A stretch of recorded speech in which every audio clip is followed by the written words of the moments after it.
വിശുദ്ധ ക്രിസ്തീന കന്യക രക്തസാക്ഷി. ക്രിസ്തീന ടസ്കനിയിൽ ഒരു കുലീന കുടുംബത്തിൽ ജനിച്ചു. പിതാവ് ഉർബൈൻ ധാരാളം സ്വർണ്ണവിഗ്രഹങ്ങൾ സൂക്ഷിച്ചിരുന്ന കടുത്ത ഒരു വിജാതീയനായിരുന്നു. അവ പലതും ക്രിസ്തീന ഒടിച്ചുപൊടിച്ച് ദരിദ്രർക്ക് ദാനം നൽകി. കോപിഷ്ഠനായ പിതാവ് മകളുടെ മർദ്ദകനായി. അവളെ ആദ്യം വടികൊണ്ട് നന്നായി അടുപ്പിച്ചു, പിന്നീട് ജയിലിലടച്ചു. ക്രിസ്തീനയുടെ വിശ്വാസം അചഞ്ചലമായി തന്നെ നിന്നു.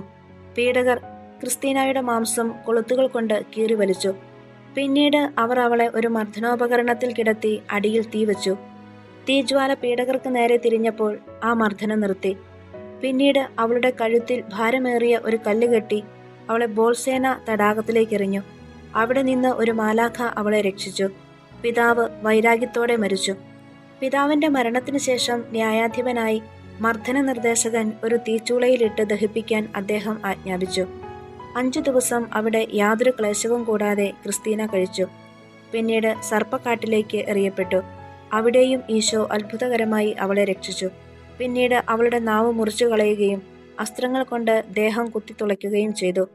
ബോൾസേന തടാകത്തിനരികെ ടൈറോ നഗരത്തിൽ വെച്ച് അവൾ രക്തസാക്ഷിത്വ മകുടം ചൂടി.